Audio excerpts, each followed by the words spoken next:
નમસ્કાર દર્શક મિત્રો, ટીવી18 ન્યૂઝમાં આપનું સ્વાગત છે। ટીવી18 ન્યૂઝ ગુજરાતની પળે પળની ખબર ધરાવતી ગુજરાતી ન્યૂઝ ચેનલ છે। હવે જોઈએ મુખ્ય સમાચાર। મોરબીમાં દારૂની હેરાફેરી, નવલખી ફાટક પાસેથી 650 લીટર દારૂ સાથે મહિલા ઝડપાઈ, 4.30 લાખનો મુદ્દામાલ જપ્ત।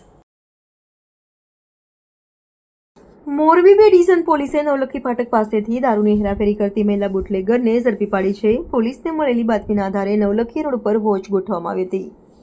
પોલીસે મહિન્દ્રા ઝાયલો ગાડી નંબર GJ3CR 7639 અટકાવી તપાસ કરતા તેમાંથી 650 લીટર દેશી દારૂ મળી આવ્યો હતો। પોલીસે 1.30 લાખની કિંમતનો દારૂ અને 3 લાખની કિંમતની ગાડી મળી કુલ 4.30 લાખનો મુદ્દામાલ જપ્ત કર્યો છે।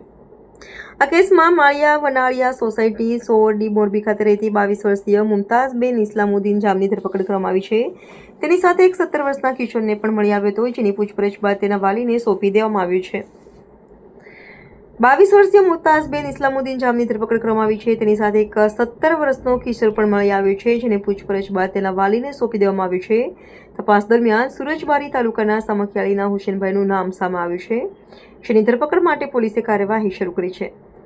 આ સમગ્ર કામગીરી PI વસાવાના માર્ગદર્શન હેઠળ બી ડિવિઝન પોલીસ સ્ટેશનના સ્ટાફ દ્વારા કરવામાં આવી હતી। ટીવી18 ન્યૂઝ ગુજરાતી મોરબી।